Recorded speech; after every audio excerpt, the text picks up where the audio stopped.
ओम नमो भगवते वासुदेवाय। ओम नमो भगवते वासुदेवाय। ओम नमो भगवते वासुदेवाय। ओम अज्ञानतिमिरनाधस्य ज्ञानाञ्जनशलाकया चक्षुरुन्मिलितं येन तस्मै श्रीगुरुवे नमः। श्रीचैतन्यमनोभीष्टं स्थापितं येन भूतले स्वयं रूप कदा मह्यं ददाति स्वपदान्तिकं। वन्देऽहं श्रीगुरु श्रीयुतपदकमलं श्रीगुरुं वैष्णवांश्च श्रीरूपं सागरजातां सहगना रघुनाथां वितं सजीवं साद्वैतं सावधूतं परिजनसहिता कृष्णचैतन्यदेवं श्रीराधा कृष्णपादान् सहगना ललिता श्रीविशाखान्वितांश्च नमां विष्णुपादाय कृष्णपृष्ठाय भूतले श्रीमते भक्तिवेदान्त स्वामी प्रभुपादाय ते नमः। हरे हरे। नमो विष्णुपादाय कृष्णपृष्ठाय भूतले श्रीमते भक्तिवेदान्त स्वामीति नामिने नमस्ते सरस्वती देवे गौरवाणी प्रचारिणे निर्विशेष शून्यवादी पाश्चात्य देश तारिणे वाञ्छाकल्पतरुभ्यश्च कृपा सिन्धुभैव च पतितानां पावनेभ्यो वैष्णवेभ्यो नमो नमः। नमो महावदानाय कृष्णप्रेमप्रदायते कृष्णाय कृष्णचैतन्य नामने गौरीतुषे नमः। पंचतात्मकं कृष्ण भक्तरूपस्वरूपकं भक्तावतारं भक्ताख्यं नमामि भक्तशक्तिकं। हे कृष्णा करुणा सिन्धु दीनबंधु जगतपते गोपेश गोपिका कांत राधा कांत नमस्तुते। तप्त कांचन गौरांगी राधे वृंदावनेश्वरी वृषभानुसुते देवी प्रणमामि हरिप्रिये। कृष्णाय वासुदेवाय देवकी नंदनाय च नंदगोपकुमाराय गोविन्दाय नमो नमः। मुखं करोति वाचालं पङ्गुलङ्गायते गिरिं यत्कृपातमहं वन्दे श्रीगुरुदीनतारणं श्रीपरमानन्दमाधवं श्रीचैतन्य ईश्वरं गुरुवे गौरचन्द्राय राधिका तदालये कृष्णाय कृष्णभक्ताय तद्भक्ताय नमो नमः। जय हो श्री कृष्ण चैतन्य प्रभु नित्यानंदा श्री अद्वैत गदाधर श्रीवास आदि गौर भक्तवृंद। हरे कृष्णा कृष्ण कृष्ण हरे हरे हरे राम राम राम हरे हरे। हरे कृष्ण कृष्ण कृष्ण हरे हरे राम राम राम हरे हरे। हरे कृष्ण कृष्ण कृष्ण हरे राम राम राम हरे हरे। हरे कृष्ण। आप सभी का हार्दिक स्वागत है। हरे कृष्णा प्रदीप दंडवत प्रणाम। हरे कृष्ण। हरे कृष्णा कृष्णा कृष्णा हरे हरे हरे राम राम राम हरे हरे। श्लोक संख्या एक। अन्य अभिलाषिता शून्यम ज्ञान कर्मादनावृतम अनुकूलेन कृष्ण अनुशीलनम भक्तिरुत्तमा। जब प्रथम श्रेणी की भक्ति विकसित होती है तो व्यक्ति को सभी भौतिक इच्छाओं अद्वैतवादी दर्शन द्वारा प्राप्त ज्ञान और सकार कर्म से रहित होना चाहिए।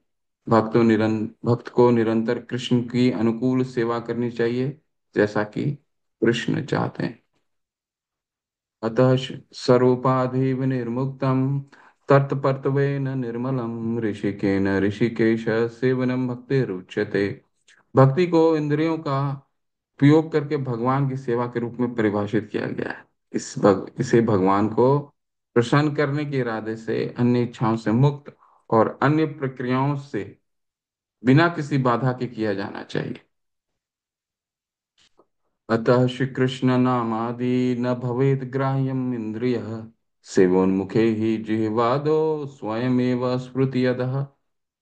कृष्ण और उनके पवित्र नामों को भौतिक इंद्रियों द्वारा नहीं समझा जा सकता, लेकिन जब कोई व्यक्ति भगवान के पवित्र नाम और पारलौकिक रूप को स्वीकार करने की प्रवृत्ति विकसित करता है तो कृष्ण सहज रूप से जीव और अन्य इंद्रियों में प्रकट होते हैं। अनासक्तस्य विषयान् यथारम उपयुञ्जतः निर्बंध कृष्ण संबंधे युक्त वैराग्यम उच्यते। जो व्यक्ति भक्ति के विकास के लिए उपयुक्त वस्तुओं को उपयोग करता है, उनसे विरक्त रहता है, उसका वैराग्य भक्ति के लिए उपयुक्त कहा जाता है। वस्तुओं को लगातार कृष्ण संबंधित कृष्ण से संबंधित होना चाहिए। हरे कृष्ण। हरे कृष्ण हरे कृष्ण कृष्ण कृष्ण हरे हरे, हरे राम हरे हरे। तो हम अपने प्रथम अध्याय को कंटिन्यू करते हैं। तो कल हमने क्या क्या अध्ययन करा?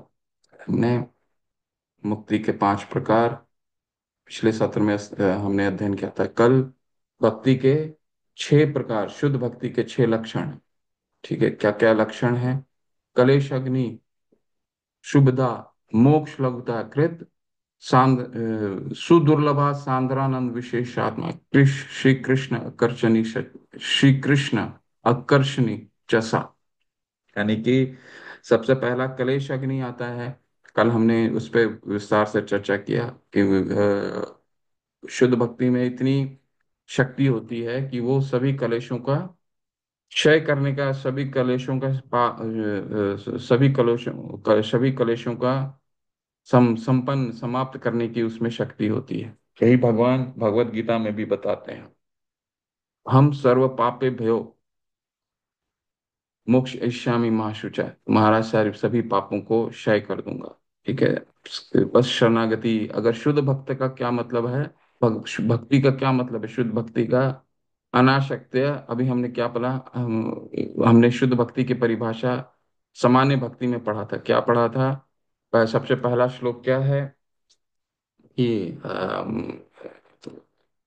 बिना सर्व उपाधि विनिर्मुक्तम, बिना किसी उपाधि के, सर्व उपाधि विनिर्मुक्तम तत्पर्तवेन निर्मलम।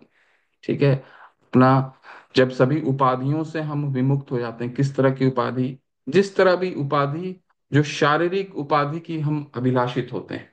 ठीक है, जितनी भी उपाधि जो शरीर से लगा हुआ है, वो सारी उपाधियां को विनिर्मुक्तम, सर्व उपाधि विनिर्मुक्तम तत्पर्तवे न निर्मलम, तभी हम निर्मल हो सकते हैं।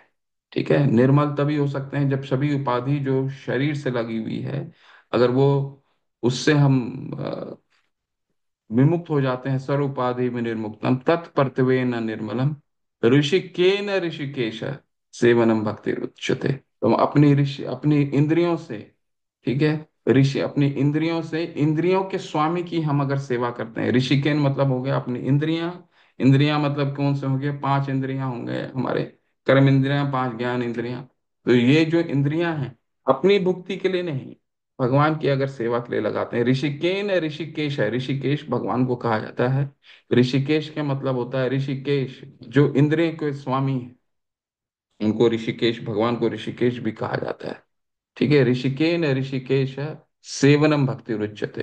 तो अगर हम बस ये करते हैं तो क्या हो जाता है? हमारे सारे पाप क्षय हो जाते हैं, सारे पापों का क्षय हो जाता है। ऐसा हमने कल अध्ययन करा। दूसरा क्या हमने अध्ययन करा? दूसरा, कलेश अग्नि शुभदा। शुभदा का क्या मतलब होता है? शुभ लक्षण लेकर के आता है। शुभ लक्षण किस तरह से लेकर के आता है? कल हमने एक बहुत सुंदर श्लोक का भी को पढ़ा, जब जो कपिल मुनि अपने माता देवहूति को बताते हैं कि एक व्यक्ति जो शुद्ध भक्ति कर रहा है, उसमें सारे सुरों की गुण स्वतः ही विकसित हो जाती हैं। उसको विकसित विकास करने की कोई आवश्यकता नहीं हो सकते।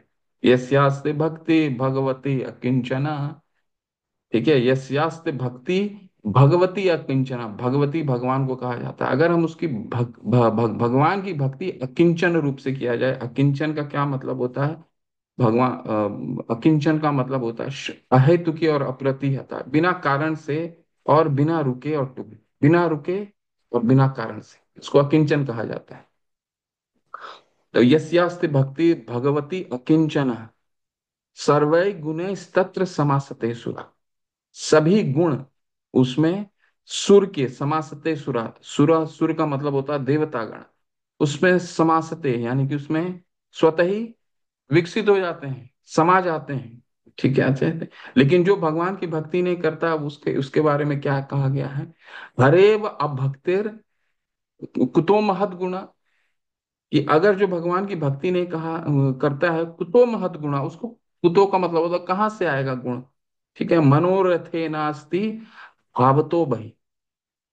क्योंकि वो अपनी इंद्रिय को तुष्टि करने के लिए लगा रहा है, अपनी शरीर शारीरिक अपनी उपाधि जो शरीर से लगे हुए जितनी उपाधियां हैं, मैं आज पिता हूँ, मैं माता हूँ, मैं कंपनी का बॉस हूँ, मैं बिजनेस का मालिक हूँ, मेरे कारण ये है, मेरे कारण वो है, मेरे कारण घर है, मेरे कारण सब कुछ है, मेरे कारण समाज है।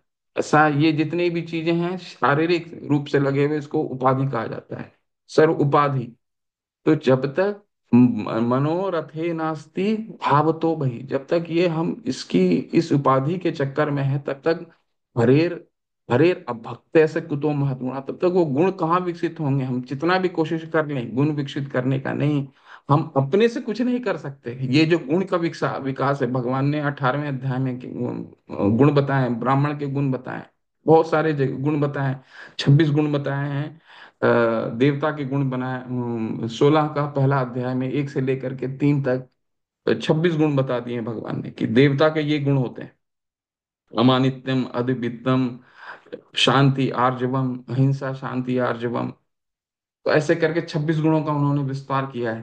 परंतु कपिल मुनि बोलते हैं कि ये विस्तार करने की आवश्यकता नहीं है, सुरों की गुण स्वतः ही विकसित हो जाती है, क्योंकि ये जो शुद्ध भक्ति है, ये शुभ लक्षण विकसित करती है, शुभता। ठीक है, तो ये दोनों चीजें हमने पढ़ी। आज हम बाकी के जो चार हैं उसको समाप्त करने की कोशिश करेंगे। पहला क्या है? मोक्ष लघुता कृत, सुदुर्लभा, सांद्रानंद विशेषात्मा, और श्री कृष्ण कर्षणी चसा। मोक्ष लघुता कृत क्या क्या क्या मतलब है? मुक्ति को भी छोटा कर देता है शुद्ध भक्ति। ठीक है, तो इसको थोड़ा सा हम ग्रंथ खोल लीजिए आप, और हम पीपीटी में भी देख लेते हैं, कुछ अगर हमारा छूट गया हो हम पीपीटी से भी देख लेते हैं कोई बिंदु को। हरे कृष्ण कृष्ण कृष्ण हरे हरे, हरे राम राम राम हरे हरे। हरे कृष्ण कृष्ण कृष्ण हरे हरे, हरे राम राम हरे हरे। हरे कृष्ण कृष्ण कृष्ण हरे हरे, हरे राम राम हरे।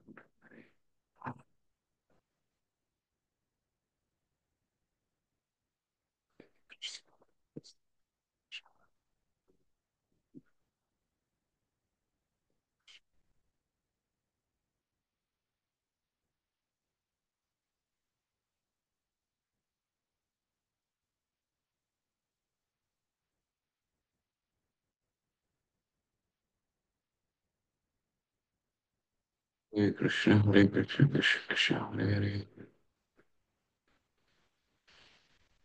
हरे कृष्ण कृष्ण कृष्ण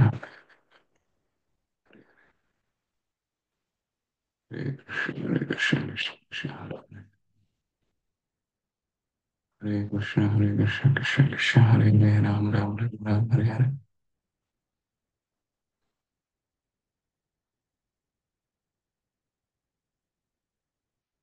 हरे कृष्ण कृष्ण हरे कृष्ण कृष्ण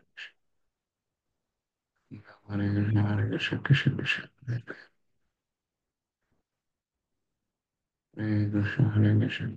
हरे हरे, हरे हरे कृष्ण कृष्ण हरे कृष्ण हरे हरे।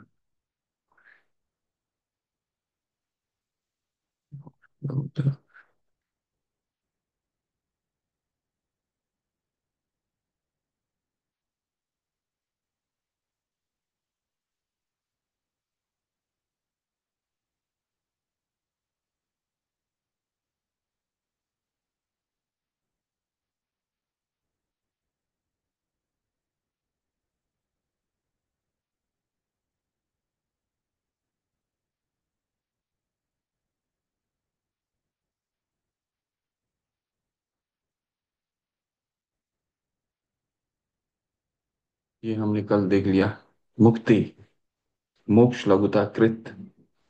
ये कुछ कुछ बिंदु हम पढ़ेंगे, इसके बाद फिर थोड़ा सा हम अपने के ग्रंथ को ही पढ़ेंगे। मुक्ति का क्या मतलब है? 5 तरह की मुक्ति है। कल हमने उस पर विस्तार से कल चर्चा किया। मोक्ष लघुता कृत, शुद्ध भक्ति जो है वो मुक्ति को भी तुच्छ बना देती है। कल हमने इसका सारूप सालोक्य शाष्टि सामीप्य सारूप्य एकत्वम पीयूता दीयमानाम न गृह्णन्ति वीणा सेवनम जना। तो कपिल मुनि अपने माता को बताते हैं कि ये जो मुक्ति 5 प्रकार की होती हैं, कौन कौन सी मुक्ति है? सालोक्य, सामीप्य, सारूप्य, शास्त्री और एकत्वम, यानी कि सायुज्य।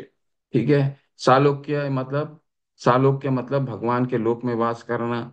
सारूप्य मतलब भगवान के जैसा रूप इकट्ठा कर रूप की प्राप्ति करना। ठीक है। शास्त्री मतलब उनके जैसा ओपुलेंस, उनके जैसा ऐश्वर्य की प्राप्ति करनी। ठीक है। और सालोक्य, सारूप्य, सामीप्य उनके निकट रहना। सामीप्य मतलब उनके निकट रहना। ठीक है। और एकत्वम का मतलब है भगवान के ब्रह्म ज्योति, भगवान के निकले हुए इफलजेंस जो ब्रह्म ज्योति है उसमें तदाकार होना, उसको कहा जाता है सायुज्य। एकत्वम अपि उता। ठीक है। दीयमानाम न गृह्णन्ति, अगर इसको भगवान देते भी हैं, ठीक है, इसको देते भी हैं, तो भगवान के शुद्ध भक्त क्या करते हैं? उसको दीयमानम न गृह्णन्ति, गृह्णन्ति उसको ग्रहण नहीं करते। तो क्यों नहीं ग्रहण करते? क्योंकि नहीं भगवान के लोक में उनको वास करना है, ना ही भगवान के रूप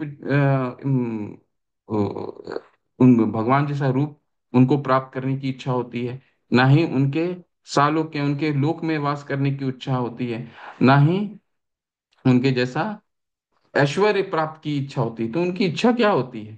बिना सेवनम जना, उनको एक ही इच्छा होती है, जो क्योंकि स्वरूप की प्राप्ति हो गई है ना। जब सर्व शुद्ध भक्ति का क्या मतलब है? शुद्ध भक्ति का सिर्फ अगर उसको सामान्य रूप से देखें, भगवान की शुद्ध भक्ति का मतलब होता है उनकी आराधना करना, उनकी सेवा करना। ठीक है। बस उसको सेवा की इच्छा है, बिना सेवनम जना। तो ऐसा शास्त्र क्या कहते हैं? मायावादी वापस रिश्ते की कमी के लिए गतिविधियां हैं, सिद्धियां केवल सूक्ष्म। देखिए 3 तरह की चीजें होती हैं, भक्त चैतन्य चरितामृत में बताया जाता है कि जितने भी इच्छाएं हैं, भुक्ति मुक्ति सिद्धि कामी शकल एव अशांत। भुक्ति का क्या मतलब होता है? किसी को अपने कर्म से कुछ चाहिए, भगवान से चाहिए। ठीक है। ठीक है। तो देखिए शुरुआत में ये ठीक है कि हम भगवान के पास जा रहे हैं, हम वैष्णो देवी के पास जा रहे हैं, हम वहां जा रहे हैं, हम इधर जा रहे हैं, हम अपने कुछ काम है, कुछ इच्छा है, इच्छा पूर्ति करने के लिए जा रहे हैं। शुरुआत में जब हम भक्ति के स्तर तक नहीं पहुंचते हैं तो श्रील प्रभुपाद बताते हैं, आचार्यगण बताते हैं, ठीक है, वो शुरुआत करने के लिए ठीक है, परंतु ये शुद्ध भक्ति नहीं है। ठीक है, शुद्ध भक्ति नहीं है। इसलिए भुक्ति मुक्ति सिद्धि कामी सकल एव अशांत, कृष्णा भक्ति निष्काम अतएव शांत। तो ये जो 3 प्रकार की चीजें हैं, भुक्ति किसी को सांसारिक सुख की प्राप्ति करना है जिसके कारण वो भगवान की आराधना करता है। भुक्ति, मुक्ति का क्या मतलब है? भगवान से ये 5 चीजें चाहिए उसको, उनके जैसा रूप चाहिए, उनके जैसा ऐश्वर्य चाहिए, उनके जैसा लोक में वास करना है, उनसे तदाकार होना है। निर्विशेषवादी बोलते हैं ना कि शरीर और भगवान और हम तो एक ही हैं। भगवान ने कहा है शास्त्रों में, जीव और भगवान एक हैं, और मृत्यु के पश्चात हम उनमें लीन होना चाहते हैं। ठीक है। तो भुक्ति मुक्ति, ठीक है, इसको मुक्ति ये हमेशा अशांत रहती है, इनका मन कभी शांत नहीं होता है। आज सकाम कर्म करने के बाद मुझे ये चाहिए, ये तो प्राप्त हो गया, अरे भगवान आपने तो दे ही दिया, अब और कुछ चाहिए, कभी भी शांत नहीं होता। और मुक्ति की जिसको आराधना होती है, मुक्ति की अभिलाषा होती है, वो भी शांत नहीं हो सकता है। तो आपने देखा होगा कि कई जो निर्विशेषवादी को, जो भगवान के साकार पक्ष को नहीं मानते हैं, तो ऐसा तात्पर्य में भी आप पढ़ेंगे, हम अभी तात्पर्य में पढ़ेंगे, वो वो सन्यास सन्यास लेने के बाद भी समाज सेवा, राजनीति में आ जाते हैं। और आप देखते होंगे ऐसा, राजनीति आज के तारीख में हमारे ऐसे कई राजनीतिज्ञ हैं जो सन्यासी हैं। क्यों सन्यासी हैं हो गए? क्योंकि वहां अशांत हो गए। भगवान की प्रेम प्राप्त नहीं हुई। जिसको प्रेम प्राप्त हो गया हो जाएगा, वो राजनीति में नहीं आ सकता, वो समाज की भलाई के लिए नहीं आ सकता, क्योंकि वहां भी उसको मन की तुष्टि नहीं मिली। तो वो क्या हुआ, वहां से उसका पतन हुआ, और फिर वो समाज में सामाजिक कार्य करने में उसको अ, अपना शांति ढूंढने का प्रयास करता है। भुक्ति मुक्ति सिद्धि कामी, जो सिद्धि की कामना करते हैं। सिद्धि में देखिए तीन तरीके के लोग होते हैं। भक्ति के अलावा हमने देखा है क्या है, कर्म योग, ज्ञान योग, ध्यान योग। ठीक। कर्म योगी क्या करता है, सकाम भुक्ति होता है, भगवान को आराधना करता है और भगवान से कुछ चाहिए उसको। ठीक है। ज्ञानी क्या चाहिए, ज्ञानी भगवान को के बारे में जानना चाहता है, और परमात्मा, अपने परमात्मा को जानने की इच्छा रहती है। भुक्ति मुक्ति सिद्धि कामी। और ध्यान योगी क्या होता है, ध्यान योगी सिद्धि प्राप्त करने की इच्छा करता है। 8 तरह की सिद्धियां होती हैं, आप पढ़ेंगे। अनीमा, लघीमा, हल्का हो जाना, पत्थर में प्रवेश कर जाना, ऐसा करी करके सिद्धि प्राप्त होता है। जो का जादूगरी भी होती है, जादूगरी भी एक तरह की सिद्धि होती है। तो इसमें ये सिद्धियां प्राप्त करने की जो तुष्टि होती है, उससे वो क्या बनना चाहते हैं, सिद्धियां प्राप्त करके वो भगवान बनने की कोशिश करते हैं। आप देखते होंगे हमारे बीच, समाज के बीच में ऐसे कई सिद्धि लोग होते हैं जो अपने जादूगरी से लोगों को भगवान के रूप में अपने आप को उजागर करते हैं। तो इनकी कभी शांत, ये मन शांत हो ही नहीं सकता। भुक्ति मुक्ति सिद्धि कामी सकल एव शांत है। शांत मन किससे हो सकता है, कृष्णा भक्ति निष्काम। निष्काम कृष्णा भक्ति अगर निष्काम, कृष्णा भक्ति बिल्कुल निष्काम होता है। ठीक है, उसमें कोई इच्छा नहीं होती है। हमने पढ़ा ना, अनुकूले न सर्व उपाधि विनिर्मुक्तम तत्पर्तवेन निर्मलम। निर्मल हो चुका है, अब कुछ नहीं चाहिए, ना ही भुक्ति चाहिए, ना मुक्ति चाहिए, ना ही सिद्धि चाहिए। ठीक है, कुछ नहीं चाहिए, तो क्या शांत हो गया। निष्काम सतएव अतएव शांत, वो शांत होता है। ठीक है, किसी समय तो ऐसा हम उदाहरण के रूप में भी देखते हैं। जब आप अपने ग्रंथ को खोलिए, तो उसमें एक बहुत अच्छा उदाहरण मिलता है आपको। कोला बेचा श्रीधर का एक उदाहरण है। ठीक है, कोला बेचा श्रीधर का उदाहरण हम पढ़ते हैं, बहुत सुंदर उदाहरण है। कोला बेचा श्रीधर एक बहुत ही दीन चैतन्य महाप्रभु के, ये चैतन्य लीला में इनका, गौर लीला में इनका वर्णन आता है। भगवान के बहुत भक्त थे महाप्रभु के। तो महाप्रभु ने इनको बहुत तरह की खुशी प्रदान करने की कोशिश की। उसके पास डेली जाते थे, झगड़ा करते थे, केला बेचता था। केला बेचते थे, कोला बेचा श्रीधर। केला भी नहीं बेचते थे, केले का छिलका बेचते थे। तो उनसे लेने के लिए केला बेचते थे और उनका छिलका बेचते थे। तो उनसे लेने के लिए रोजाना जाते थे महाप्रभु, क्योंकि भक्तों के साथ प्रेम होता है भगवान का ना। रोजाना जाते थे। तो कोला बेचा श्रीधर को कई तरह से उन्होंने लुभाने की कोशिश की, तुमको ये चाहिए, उन तुमको ये चाहिए, तुमको ये चाहिए। परंतु कोला बेचा श्रीधर केवल और केवल, थोड़ा सा पढ़ते हैं, इस बहुत सुंदर है ये वर्णन। इसके बाद हम अगले सत्र में चलेंगे।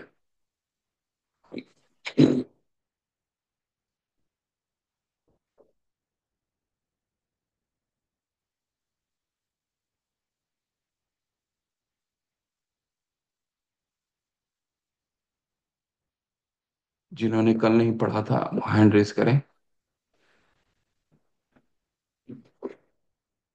और ये अंडरलाइन पढ़ी, बहुत सुंदर। इसके बाद फिर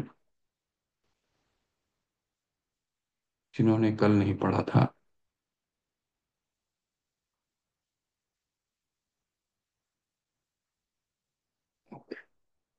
चलिए। अनुराधे गुप्ता माता, बढ़िया।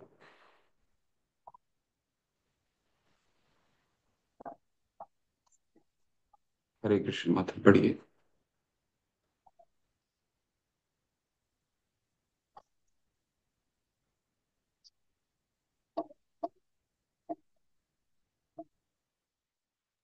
अमरेंद्र हरे प्रभु कृष्ण। आप पढ़िए। हरे कृष्ण, ठीक है, पढ़िए माता, पढ़िए। दंडवत प्रणाम प्रभु जी। सुख दंडवत भक्ति प्रणाम। योग के लक्षण अनुसार सुख के तीन भेद ये हैं। विषयों का सुख, परब्रह्म के अपने को एक मानने का सुख तथा कृष्ण भावना से प्राप्त होने वाला सुख।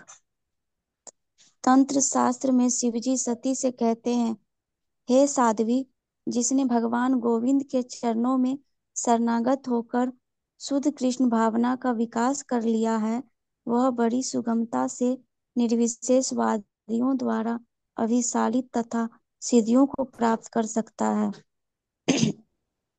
इसके अतिरिक्त वह शुद्ध भक्तों को मिलने वाले परमानंद का आस्वादन कर सकता है। हरे कृष्ण मत। तो जब भी एक सिद्धांत रखा जाता है, आप केवल अपने नोटबुक रख करके इसको, जब भी कक्षा करते हैं साथ में नोटबुक रखिए। ठीक है, नोटबुक रखिए और कुछ कुछ मुख्य बिंदु को हमें नोट करने की आवश्यकता है।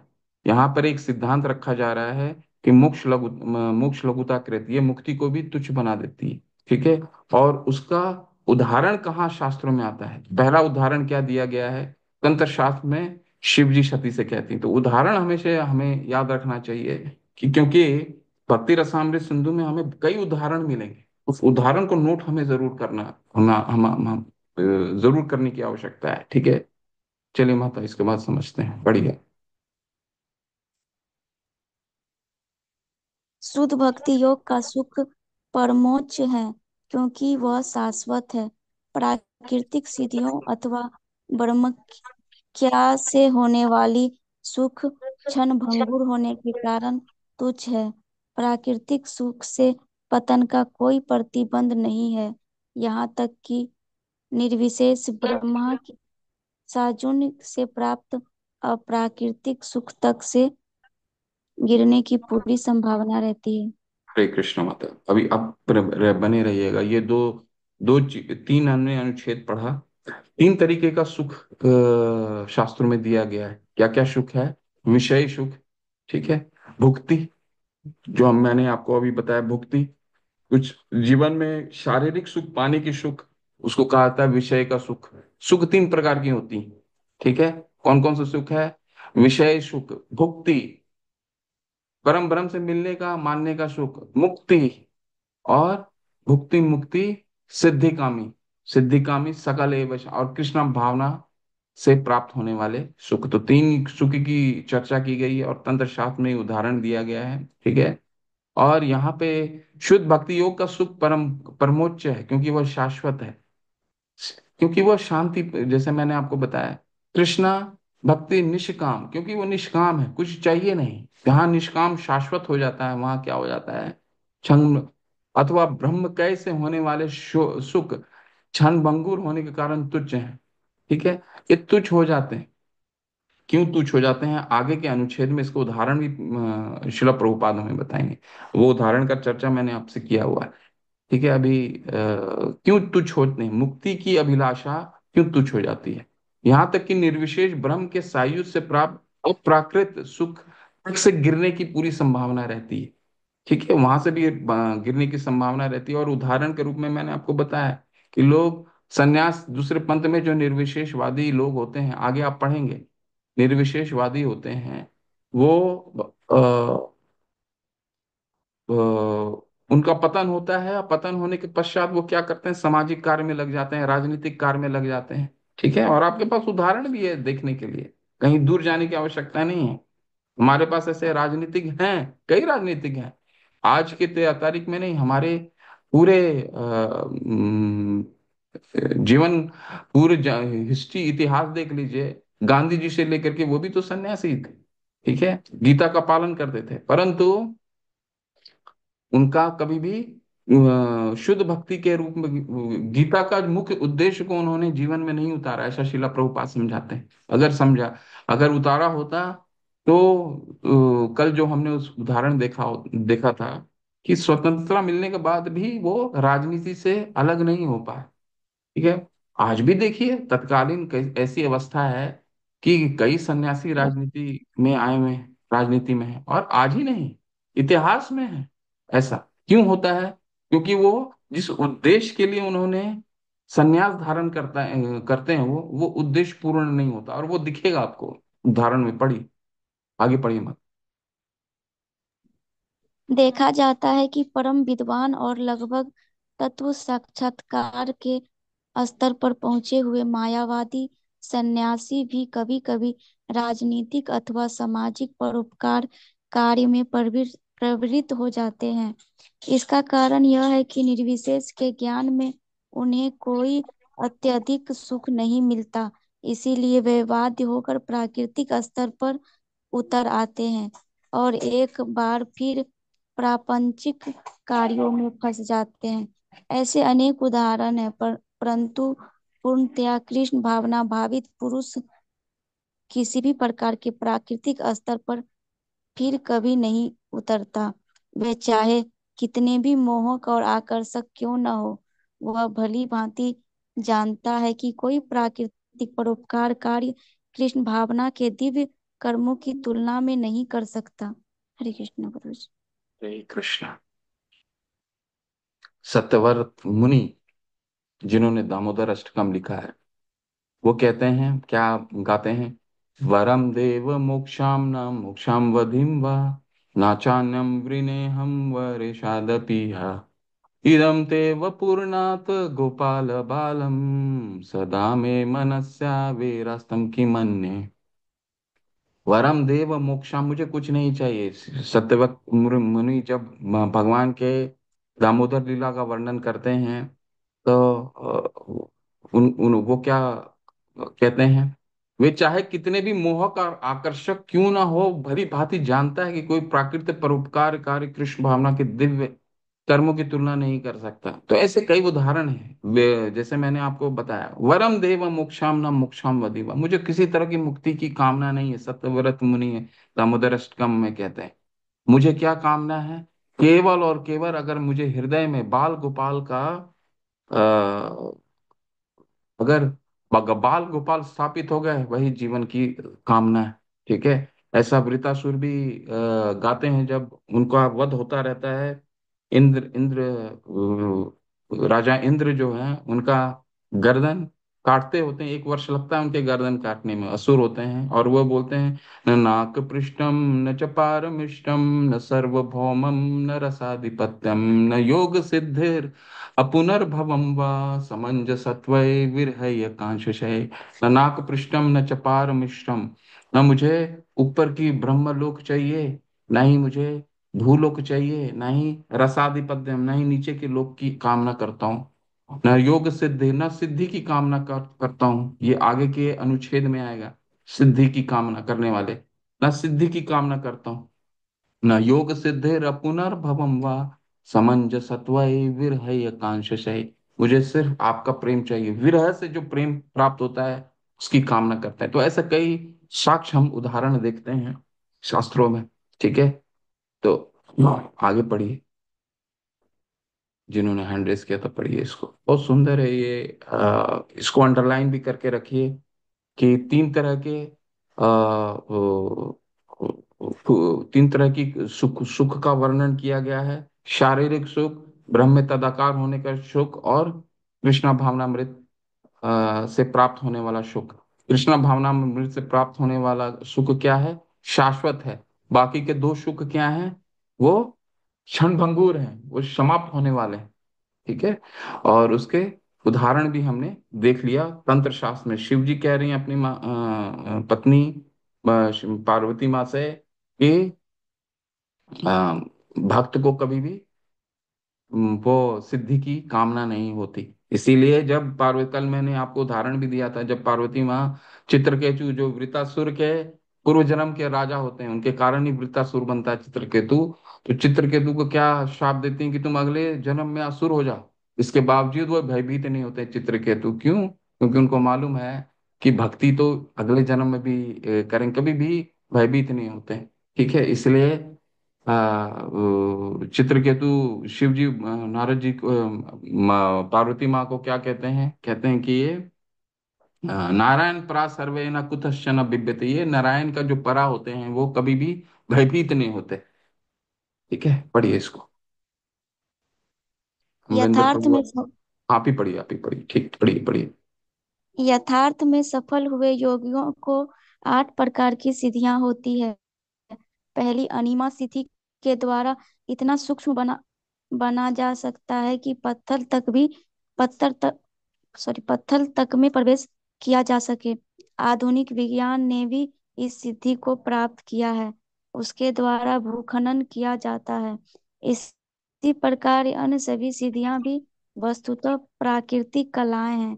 उदाहरणार्थ, एक योग सिद्धि से मनुष्य इतना हल्का हो जाता है कि जल वायु में तैर सकता है। आधुनिक वैज्ञानिकों को इसमें भी सफलता मिली है।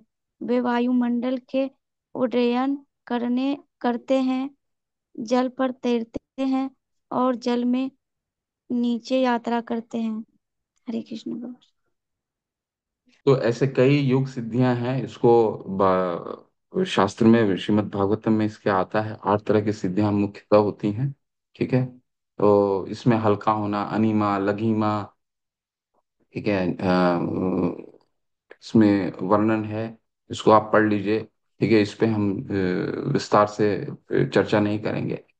ठीक है, तो ये आप देखिए, जादूगरी को कहा जाता है प्रकाम्य नामक सिद्धि। इसको प्रकाम्य सिद्धि कहा जाता है। ठीक है, प्रकाम्य सिद्धि, जिनके द्वारा मन की कोई भी कामना पूरी की जा सकती है, जैसे नेत्र में जल प्रवेश करके फिर वापस निकालना। योगी संकल्प मात्र ऐसे ऐसे अद्भुत कार्य कर सकता है। योग शक्ति की सर्वोच्च सिद्धि काम वसायता कहलाती है। प्रकाम शक्ति से जहाँ प्राकृतिक अंतर्गत अंतर्गत ही अद्भुत कार्य हो सकते हैं। काम्य वसायिता को जादूगरी भी कहा जाता है। ठीक है, तो ये जितने भी हैं सिद्धियां, ठीक है, हनुमान जी के पास तो 8 को सिद्धियां थी। अष्ट सिद्धि निधि के दाता थे वो तो। ठीक है, इसके बावजूद उन्होंने क्या कहा? केवल भगवान राम का भजन किया। तो ये तुच्छ हो जाती है। मुक्त भुक्ति मुक्ति सिद्धि कामी शकल एव अशांत, क्योंकि हमेशा अशांत रहते हैं ये लोग।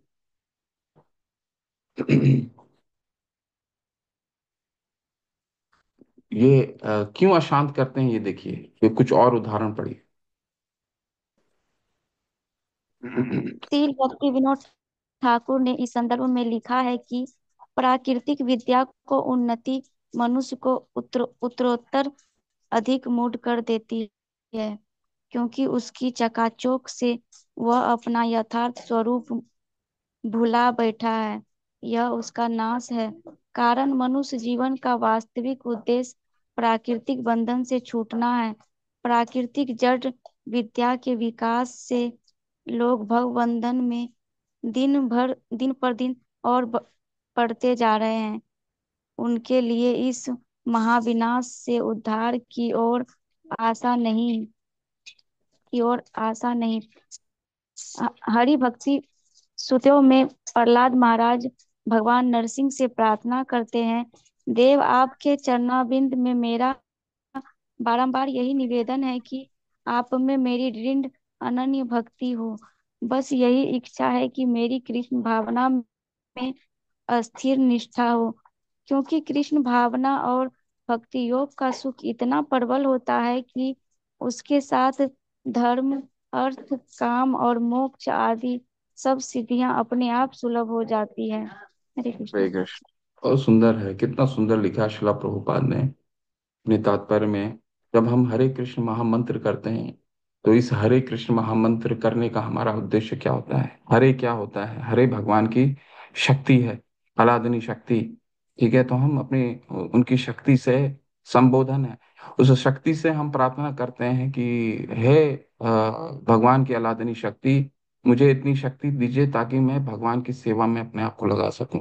यही प्रार्थना है। हरे कृष्ण कृष्ण कृष्ण हरे हरे, हरे राम राम राम हरे हरे। मुझे भगवान की सेवा में लगाइए, और कुछ नहीं कामना है बस।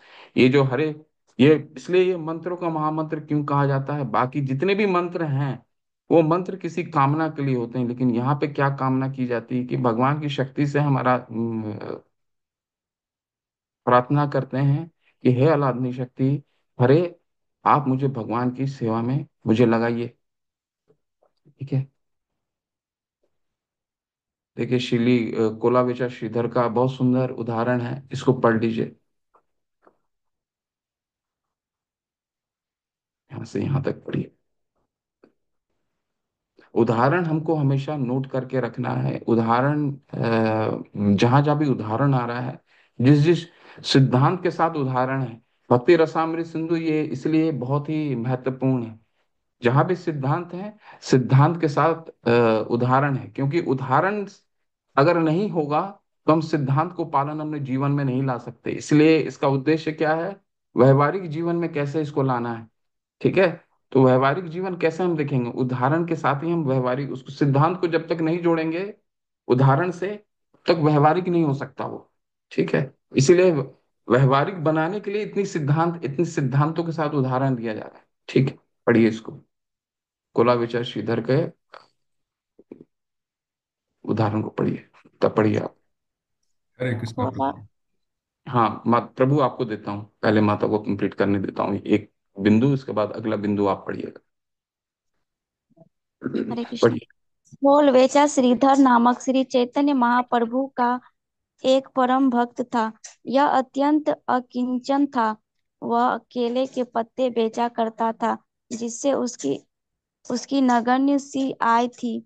ऐसी स्थिति में भी वह अपनी आय का आधा भाग गंगा पूजन पर व्यय करता और शेष वंश से जैसे तैसे काम चलाता। श्री चैतन्य महाप्रभु ने एक समय इस अतरंग भक्त को अपना साक्षात्कार कराया था और उससे किसी इच्छित ऐश्वर्य को मांग लेने को कहा था। परंतु श्रीधर ने श्रीमन महाप्रभु से निवेदन किया कि वह किसी प्राकृतिक ऐश्वर्य की इच्छा नहीं रखता। उसे अपनी स्थिति में पूर्ण सुख था। वह बस इतना चाहता था कि श्री चैतन्य महाप्रभु के चरण कमलों में उसकी अनन्य निष्ठा और भक्ति हो। वह शुद्ध भक्तों की स्थिति है। यदि वे निरंतर दिन में 24 घंटे भक्ति योग में तत्पर रह सके तो फिर उन्हें और कुछ नहीं चाहिए। उन्हें तो मुक्ति अथवा ब्रह्मज्ञ के सुख की इच्छा तक नहीं होती। हरे हरे कृष्ण। कृष्ण। बहुत अच्छा निष्कर्ष। तो फिर ये निष्कर्ष क्या है, निष्कर्ष ये है, सततम कीर्तयन्तो माम, जो सततम कीर्तन करता है, भगवान ने 10वें अध्याय में क्या, सततम कीर्तयन्तो माम यतयन्तश्च दृढ़व्रता कथयन्तश्च माम नित्यम तुष्यन्ति च रमन्ति च। ऐसे भक्त हमेशा खुश रहते हैं। शकल एव शांत अत एव शांत, कृष्णा भक्त निष्काम। कोला बेचा, श्रीधर केले के पत्ते बेचा करता था। कोई अपना जीविका उपार्जन के लिए केले के पत्ते से कितना आमदनी आ सकता है।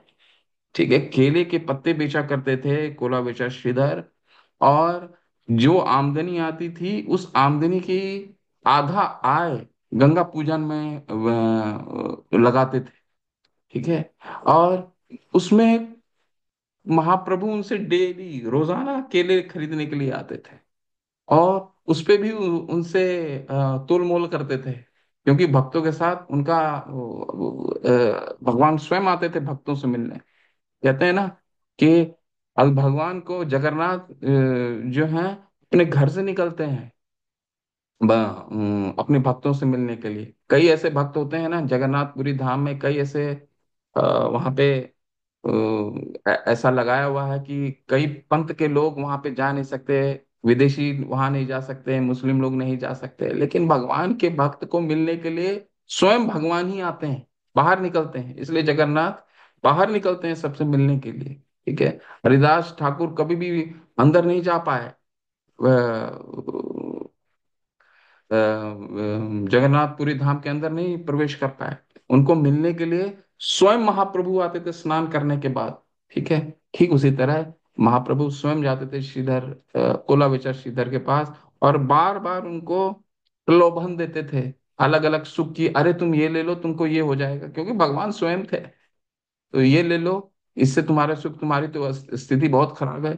उनकी जो जिस घर में रहते थे छत था, जो उस छत में से पानी गिरता था, लेकिन उस पर से भी शाम को जब रात को कीर्तन होता था, उस कीर्तन से ही वो इतने आनंदचित हो जाते थे कि उनको चिंता नहीं रहती थी कि छत से पानी गिर रहा है। ठीक है, तो ये कोला विचार, कृष्णा भक्त निज काम अतएव शांत है, शांत हो जाता मन, कुछ चाहिए नहीं, शांत हो जाता मन। ठीक है, इसीलिए ये सर्वश्रेष्ठ है। भुक्ति मुक्ति सिद्धि कामी सकल एव अशांत है। वो हमेशा अशांत ही रहेगा।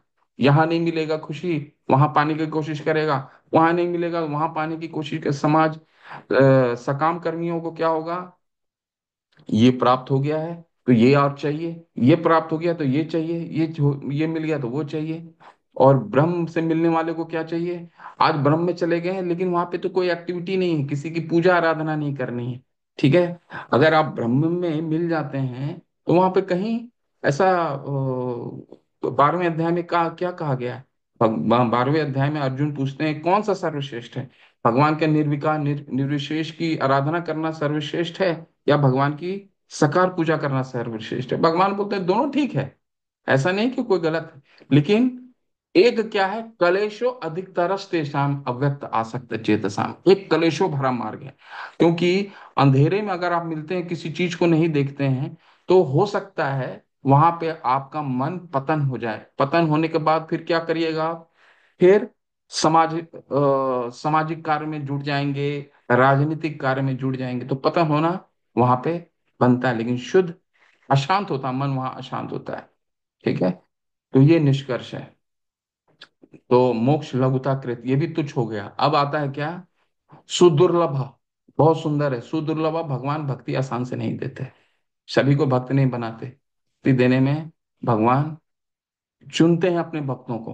ठीक है, अमरेंद्र प्रभु आप पढ़े सुदुर्लभ, बहुत सुंदर, इसको पढ़िए, इसको ध्यान पूर्वक सुनिए। हरे कृष्ण प्रभु जी, दंडवत प्रणाम। शुद्ध भक्ति की सुदुर्लभता। परमार्थ की प्रारंभिक दशा में स्वरूप साक्षात्कार के लिए नाना प्रकार के तप, त्याग आदि साधनों का विधान है। यदि कोई साधक विषय वासना से रहित हो तो भी भक्ति योग की प्राप्ति दुर्लभ है। स्वयं साधन करने पर अधिक आशा नहीं है, क्योंकि श्री कृष्ण जिस किसी को भक्ति दान नहीं देते, श्री कृष्ण प्राकृत सुख अथवा मुक्ति तो दे सकते हैं, पर इतनी सरलता से किसी को भक्ति योग में नहीं लगाते। वास्तव में भक्ति योग की प्राप्ति शुद्ध भक्त की कृपा से होती है। चैतन्य चरितामृत मध्य लीला 16.151 में कहा है, श्री कृष्ण के शुद्ध भक्त गुरुदेव और स्वयं श्री कृष्ण की कृपा से ही भक्ति भक्ति योग की प्राप्ति होती है। भक्ति का कोई दूसरा मार्ग नहीं है। भक्ति की दुर्लभता को तंत्र शास्त्र ने भी स्वीकार किया है। शिव जी सती से कहते हैं, हे साध्वी, तत्वज्ञानी को भवबंधन से मुक्ति मिल सकती है और वैदिक यज्ञादि के पुण्य फल से पूर्ण विषय सुख हो सकता है, परंतु हजारों जन्मों तक यत्न करने पर भी इन साधनों से भक्ति दुर्लभ ही रहती है। हरे कृष्णा प्रभु जी। बहुत बढ़िया। श्री श्रीमद् भागवतम में प्रहलाद महाराज का वचन है, केवल निजी प्रयास से अथवा अधिकारी पुरुषों के उपदेश से भक्ति योग की प्राप्ति नहीं हुआ करती। इसके लिए विषय वासना से रहित शुद्ध भक्त के चरणार बिंद का रज प्रसाद चाहिए। श्रीमद् भागवत के कैंटो 5 चैप्टर 6 18 श्लोका में नारद जी युधिष्ठिर से कहते हैं, हे राजन, भगवान मुकुंद श्री कृष्ण ही पांडवों और यादवों के शाश्वत स्वामी रक्षक हैं। वे तुम्हारे गुरु, सर्वविद शिक्षक, आराध्य देव हैं, इष्ट और प्रेमास्पद हैं तथा सब प्रकार से कुलपति है। अधिक क्या, कभी कभी तो वे सेवक की भांति तुम्हारी आज्ञा पालन तक करते हैं। राजन, तुम कितने भाग्यवान हो, तुम पर भगवान श्री कृष्ण की इस कृपा प्रसाद की दूसरे तो कल्पना भी नहीं कर सकते। इस श्लोक का भाव यह है कि भगवान मुक्ति सुगमता से दे देते हैं, परंतु भक्ति योग किसी दुर्लभ जीव को ही देते हैं। कारण यह है कि भक्ति योग से भगवान स्वयं भक्त के कृत दास हो जाते हैं। हरे कृष्ण। हरे कृष्ण। कितना सुंदर है ये मुख्य बिंदु। क्यों भगवान, जहाँ जो अंडरलाइन मैंने किया है अपने बुक में, उसको अंडरलाइन कर दीजिए। सुदुर्लभ क्यों है, क्योंकि भगवान जिसको भक्ति देते हैं स्वयं उसके कृत दास हो जाते हैं। और हमने साक्ष्य भी महाभारत में देखा, इस पूरे अनुच्छेद में भी यही आया। क्या है, पंच जो पांच पांडव थे, भगवान ने तो हर कार्य किया। ठीक है, युधिष्ठिर महाराज के पांव छू करके उनसे आशीर्वाद भी लिया। ठीक है, सारथी बना, हर तरह के कार्य किए, कृतदास बन जाते हैं। ठीक है, तो ये कोई सामान्य शुद्ध भक्ति भगवान ऐसे ही किसी को नहीं देते। ब्रह्मांड, पूरे ब्रह्मांड में कई ब्रह्मांडे भ्रमिते कौन भाग्यवान जीव, गुरु कृष्ण प्रसादे पाए भक्ति लता बीज। इस मध्य लीला के इस वाले श्लोक में कहा गया है कि हम तो एक ब्रह्मांड में है, ऐसे तो असंख्य ब्रह्मांड है, और असंख्य ब्रह्मांड में असंख्य लोग हैं, असंख्य जीव हैं, वो घूम रहे हैं। और ऐसे कुछ ही लोग होते हैं असंख्य ब्रह्मांड में जहां पे दो चीजें उनको प्राप्त होती है, गुरु कृपा, कृष्ण कृपा। गुरु की कृपा से कृष्ण प्राप्त होते हैं, कृष्ण की कृपा से गुरु प्राप्त होते हैं। हम कितना भी अपना कर लें या हम अपने से ढूंढने का प्रयास कर लें, गुरु प्राप्त नहीं होंगे जब तक कृष्ण की प्राप्ति नहीं होगी। ठीक है, तो गुरु से हमें कृष्ण मिलते हैं, कृष्ण तक पहुंच पाते हैं, कृष्ण की कृपा से हम गुरु तक पहुंच पाते हैं। ठीक है, तो ऐसा कोई भाग्यवान ही जीव होता है जिनको ये दो चीजें मिलती हैं। ठीक है, और बिना गुरु कृपा से हम कृष्ण की कृपा नहीं प्राप्त कर सकते हैं। ठीक है, तो गुरु, सबसे गुरु पदाश्रय, गुरु पदाश्रय सबसे प्रथम आता है। ठीक है, गुरु की कृपा से ही हमें कृष्ण की प्राप्ति होगी। यस्य प्रसादा भगवत प्रसादो, यस्य अप्रसादा न गति, फिर कोई गति नहीं। तो गुरु कृपा से ही हमें कृष्ण की प्राप्ति होगी, कृष्ण की कृपा से हमें गुरु की प्राप्ति होगी। और भगवान इतने आसान से भक्ति नहीं देते। क्यों? भक्ति देने के पश्चात वो उनके कृत दास हो जाते हैं। ठीक है, उनको सब कार्य करना पड़ता है। तो अपनी संवैधानिक स्थिति को छोड़ के भगवान उनका दासत्व स्वीकार करते हैं। इसलिए भगवान आसान से कैसे दे देंगे किसी को? सांद्रानंद स्वरूप, सांद्रानंद विशेष आत्मा, इसका क्या मतलब हुआ, ये पढ़िए। हरे कौन कृष्ण। है? भक्ति का सांद्रानंद स्वरूप श्री रूप गोस्वामी कहते हैं कि यदि ब्रह्मानंद को करोड़ों गुना कर दिया जाए तो भी वह भक्ति सुख के सागर के एक परमाणु की भी बराबरी नहीं कर सकता। हरि भक्ति सुधोदय में प्रहलाद महाराज भगवान नृसिंह को अपनी प्रार्थना से प्रसन्न करते हुए कहते हैं, हे जगत गुरु भगवान, आपके साक्षात्कार के विशुद्ध सुख रूप सिंधु में मग्न हुए मुझको इस सुख की तुलना में ब्रह्मानंद गौ के खुर जैसा अत्यंत तुच्छ लगता है। इसी प्रकार श्रीधर स्वामी द्वारा विरचित श्रीमद् भागवत की भावार्थ दीपिका टीका में प्रमाणित है, भगवान आपके भक्ति रसामृत रूप सागर में विरहन करते हुए आपके कथामृत का आस्वादन करने वाले परमानंद मग्न कोई कोई भाग्यवान भक्तजन भक्ति योग के अतिरिक्त धर्म, अर्थ, काम, मोक्ष के सुख को तृण के समान समझते हैं। हरे कृष्ण। हरे हरे, संक्रांत विशेष आत्मा। हम शाम को संध्या आरती करते हैं, किसको याद है संध्या आरती? तो सांद्रानंद विशेष आत्मा को समझाने में आसान होगी, किसको याद है? जी बिन्ना प्रभु माता जी, को याद है। याद है? याद है प्रभु जी। गौरा चंद्र। गौराचंद का सेकंड लास्ट लाइन गाइए। शिव जय जय गौरा चंद्र। बहु कोटि, गाइए। ओ कोटि प्रेम बहु कोटि चंद्र जिनी, प्रेम वदन वदन उज्ज्वल, उज्ज्वला देश गल काल देश देवानामा शिव सुख नारद। हरे जलमा सेकंड लास्ट और लास्ट लाइन भी गाइए, दोनों भी गाइए। शिव शिव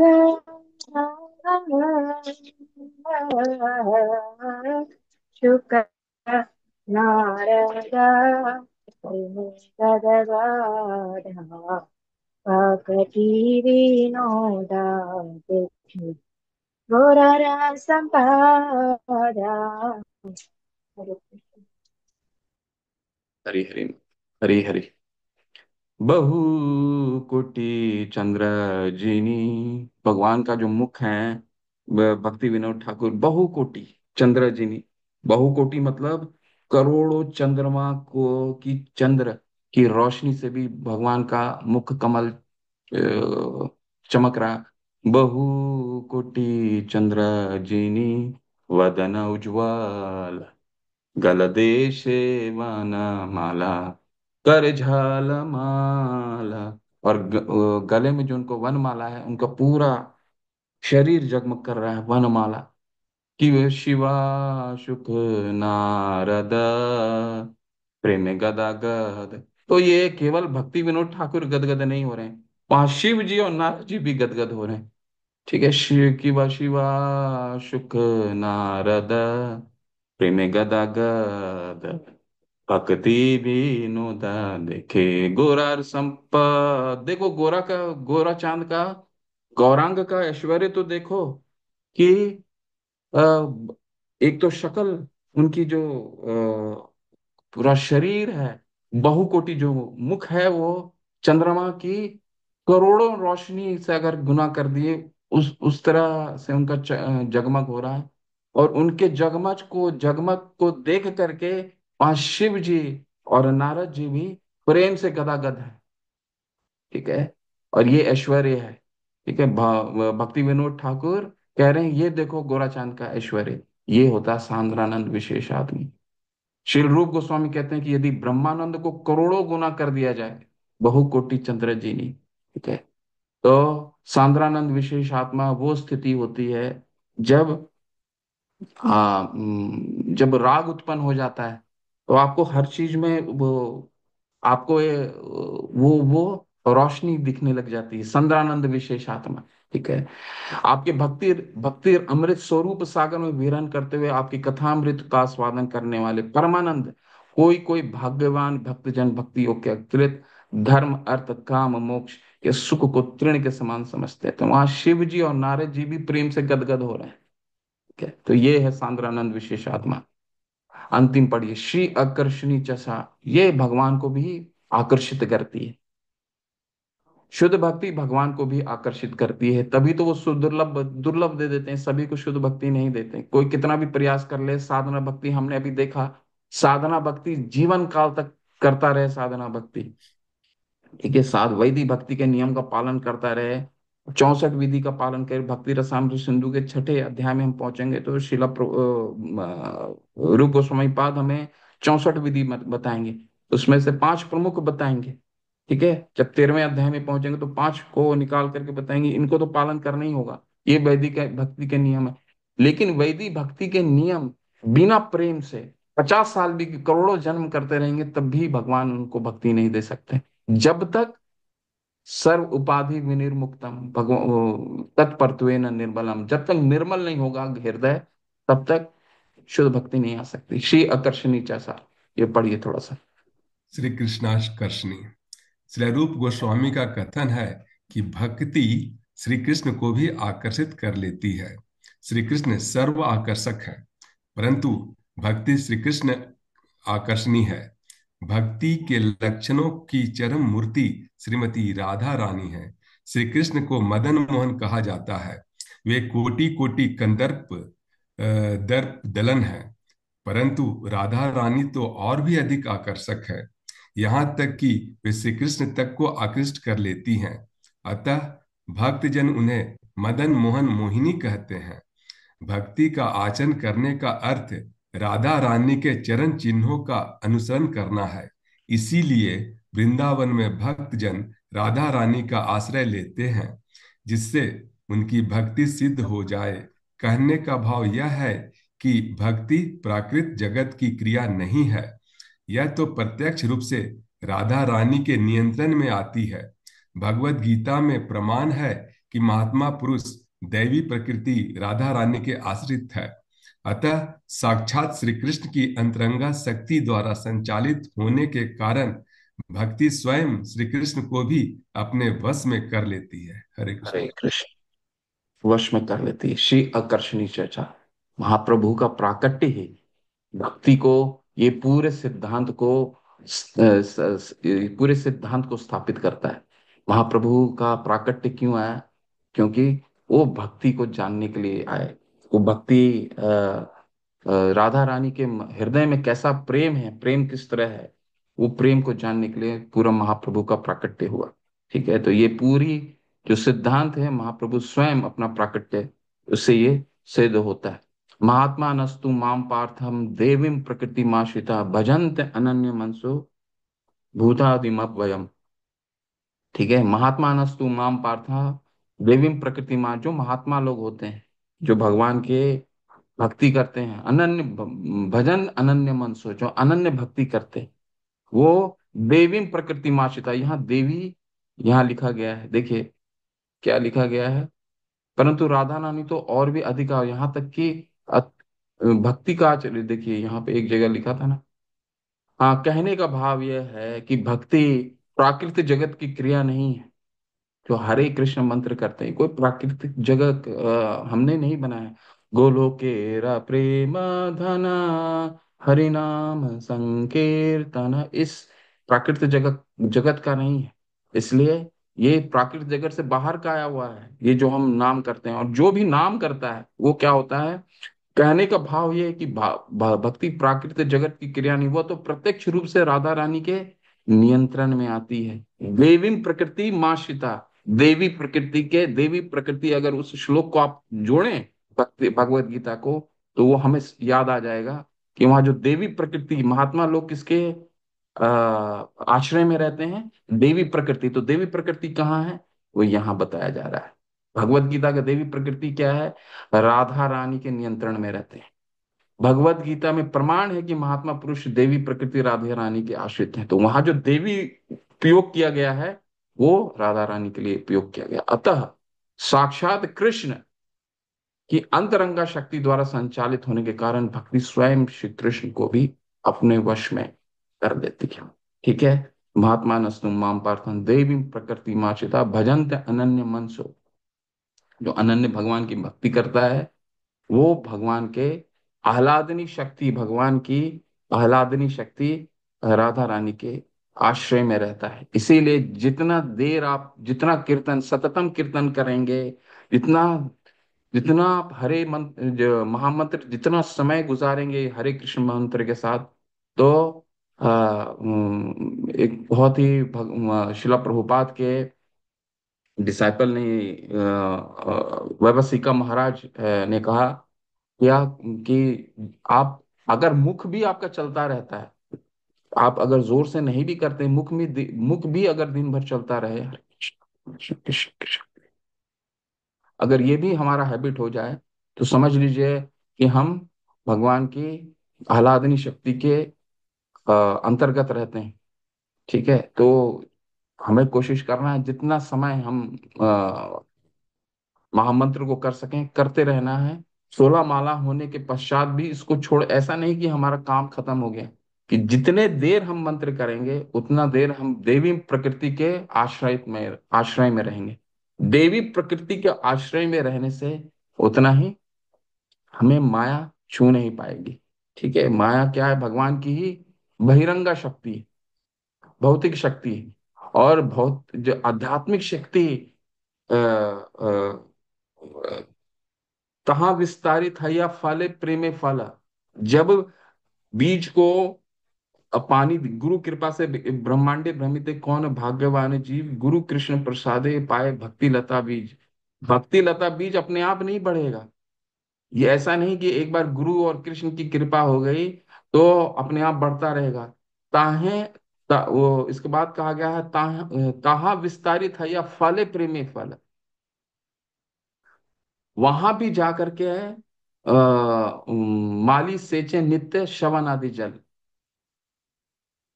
जो बीज है उसका फल तो अंकुरित हो गया है, प्रेम तो विकसित हो गई है भगवान के प्रति, परंतु निरंतर उसको कहाँ माले सेचे नित्य श्रवण आदि, जो माली है, माली जो हम हैं वो माली है। ठीक है, माली वहां भी उसको पानी देते रहना पड़ेगा उसको निरंतर, तभी वो फलेगा फूलेगा। वो बीज जो भगवान के चरण में जाकर के बीज चला गया है, भक्ति लता बीज, तो वहां भी श्रवण आदि, श्रवण और कीर्तन से हमें सींचना पड़ेगा। तो जितना हम सींचेंगे श्रवण और कीर्तन से, उतना देवी प्रकृति के आश्रय में रहेंगे, देवी प्रकृति के आश्रय में रहेंगे, उतना ही हम भगवान के नजदीक रहेंगे।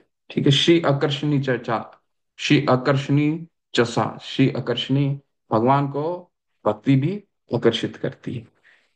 ठीक है। तो हरे कृष्णा, इसके साथ आपका ये 6 बिंदु खत्म होते हैं। 6 शुद्ध भक्ति कौन कौन से हो गए? कलेश अग्नि, कलेशों का भी नाश करता है वह शुद्ध भक्ति। दूसरा, शुभ लक्षण लेकर के आता है, शुभदा, शुभ लक्षण लेकर के आता है। और सुर की गुण स्वतः ही विकसित हो जाते हैं, देवताओं के गुण। अगर भक्ति को, कोई शुद्ध भक्ति का कोई कृष्णा भावनामृत में भक्ति को व्यवहार में लाने का प्रयास कर रहा है, तो उसे कुछ करने की आवश्यकता नहीं है, देवताओं के गुण खुद ही विकसित हो जाते हैं, लक्षण शुभ हो जाते हैं। तीसरा क्या है? मोक्ष लघुता कृत, मुक्ति को भी शुद्ध, मुक्ति मुक्ति सिद्धि कामी सद सकल एव शांत है, कृष्णा भक्त निष्कामा अत एव शांत है। मन शांत हो जाता है, मुक्ति तुच्छ है शुद्ध भक्ति के सामने। चौथा क्या हो गया? सुदुर्लभ, भगवान बहुत ही दुर्लभता से देते हैं, आसान से नहीं देते शुद्ध भक्ति। क्यों? क्योंकि उसके कृत दास हो जाते हैं। और हमने महाभारत में ये साक्षी उदाहरण भी देखा है, भगवान ने अपने शुद्ध भक्तों के लिए सब कुछ किया, जो करना है। हर आ, हर किरदार निभाए उन्होंने। ठीक है। पांचवा, सांद्रानंद विशेष आत्मा। ठीक है। सांद्रानंद विशेष आत्मा में इनका क्या मतलब होता है? कि हमारा चित्त प्रसन्न होने लग जाता है। ठीक है। सांद्रानंद विशेष आत्मा। और अंत में क्या आता है?